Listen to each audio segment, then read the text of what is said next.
ஹரி சாரோட இது ரெண்டாவது ஆமா ரத்னம் செகண்ட் ஃபிலிம். ஃபர்ஸ்ட் ஃபிலிம் பாத்தீங்கன்னா சாமி 2 படத்துல நான் நடிச்சேன் கரெக்டரா. ஆமா விக்ரம் சாரோட ப்ரோ நான் சொல்றேன்னு அப்பதான் தெரிஞ்சது சின்ன திரைக்கு அவ்வளவு வேல்யூ இருக்குன்னு சொல்லிட்டு.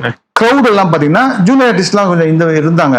பட் ஒரிஜினல் பப்ளிக்கும் பாத்தீங்கன்னா அதுல வந்து வந்தாங்க. அப்போ அந்த சமயத்துல வந்து இப்போ விக்ரம் சாரும் நானும் இப்படி நின்றோம். அப்புறம் விக்ரம் சார் கை காமிச்சிருந்தாங்க, இவரு சார் வந்து இப்படி கை காமிச்சாரு. அப்புறம் என்ன நான் அப்புறம் தெய்வமகள் பண்ணியிருந்தேன். ராஜு சார் ராஜுபாய் கூப்பிட்டாங்க. நான் வந்து பார்த்தேன், ஐயோ சார் முன்னாடி எப்படி நான் சொல்ல முடியாது. அவர்ல ப்ரோ உங்களை தான் கூப்பிடுறாங்க. அவன் யார் சார்? அங்க பாருங்க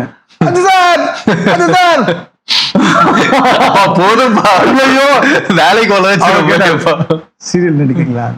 ஆமா சார், சன் டிவில தெய்வமகள் சொல்லிட்டு ஒரு சீரியல் போயிட்டு நல்லா எனக்கு செம்ம ரிலீஃப். எனக்கு இந்த வீடியோவோட ஃபுல் வீடியோ நீங்க பார்க்கணும்னு ஆசைப்பட்டீங்கன்னா அந்த லிங்க் கீழே இருக்கு,